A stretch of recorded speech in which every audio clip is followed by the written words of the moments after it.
একটি সুন্দর রৌদ্রোজ্জ্বল সকালে সবাইকে স্বাগতম।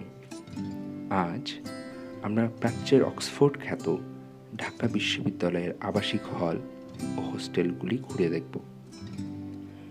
ঢাকা বিশ্ববিদ্যালয় বাংলাদেশের তথা পূর্ব বাংলার প্রথম বিশ্ববিদ্যালয়। 1921 সালের 1 জুলাই ঢাকা বিশ্ববিদ্যালয় স্থাপিত হয়েছিল ঢাকা হল, পরে ডক্টর মোহাম্মদ শহীদুল্লাহ হল, জগন্নাথ হল এবং মুসলিম হল, পরে সলিমুল্লাহ মুসলিম হল নিয়ে। হলগুলো শুধু ছাত্রাবাস রূপেই নয়, সঙ্গে সঙ্গে ছাত্রদের শিক্ষা, সমাজ ও সাংস্কৃতিক জীবনে উপযুক্তভাবে গড়ে তোলার জন্য শিক্ষা ও অনুশীলন কেন্দ্রের রূপেও পরিকল্পিত হয়েছিল। পরিকল্পনায় ছিল বিশ্ববিদ্যালয়ের প্রত্যেক শিক্ষক কোনো না কোনো হলের সঙ্গে যুক্ত থাকবেন, ছাত্রদের উপদেষ্টা রূপে, এবং অনুশীলনী ক্লাস নেবেন।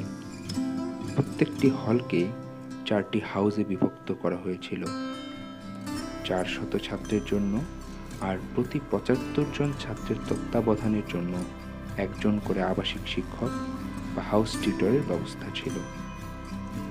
হিন্দু ছাত্রদের জন্য জগন্নাথ হল, মুসলমান ছাত্রদের জন্য সলিমুল্লাহ মুসলিম হল, আর সব ধর্মের ছাত্রদের জন্য ঢাকা হল স্থাপিত হয়েছিল। ঢাকা হলের প্রথম প্রভোস্ট ছিলেন ঢাকা কলেজের অধ্যক্ষ এফ.সি. টার্নার। ঢাকা বিশ্ববিদ্যালয়ে শুধু মুসলিম ছাত্রদের জন্য স্থাপিত প্রথম হল সলিমুল্লাহ মুসলিম হল। এ হলের প্রথম প্রভোস্ট নিযুক্ত হন ইতিহাস বিভাগের reader sir A F. Rahman. Jagannath হলের নামকরণ হয় ঢাকার বলিয়াদি জমিদার কিশোরীলাল রায়চৌধুরীর দানে তার পিতা জগন্নাথ রায় চৌধুরীর নামে। জগন্নাথ রায় চৌধুরীর নামেই ঢাকার জগন্নাথ কলেজের নামকরণ করা হয়েছিল, যা বর্তমানে জগন্নাথ বিশ্ববিদ্যালয় নামে পরিচালিত হচ্ছে।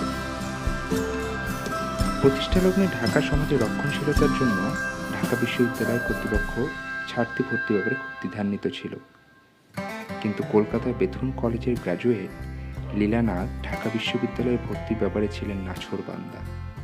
1921 সালে লীলানাথ ইংরেজিতে এম.এ. ক্লাসে ভর্তি হন এবং 1923 সালের এই বিশ্ববিদ্যালয়ের প্রথম এম.এ. ডিগ্রিধারী হিসেবে বের হন। ঢাকা বিশ্ববিদ্যালয়ের দ্বিতীয় ছাত্রী সুষমা সেনগুপ্তা। 1940 সালের 1 জুলাই অবিভক্ত বাংলার তদানীন্তন প্রধানমন্ত্রী এ.কে. ফজলুল হকের নামানুসারে ফজলুল হক মুসলিম হল প্রতিষ্ঠিত হয়।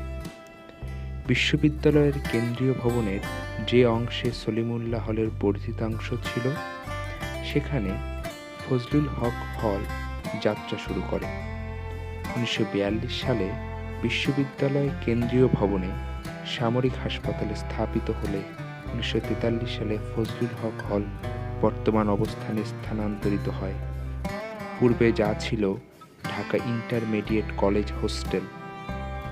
ডক্টর মোহাম্মদ শহীদুল্লাহ ফজলুল হক হলের প্রথম প্রভোস্ট, আর প্রথম 2 জন হাউস টিউটর কাজী মোতাহার হোসেন এবং আব্দুস সামাদ। আশা করি এই হলগুলো ঘুরে দেখার সময় আপনারা আমার সাথেই থাকবেন।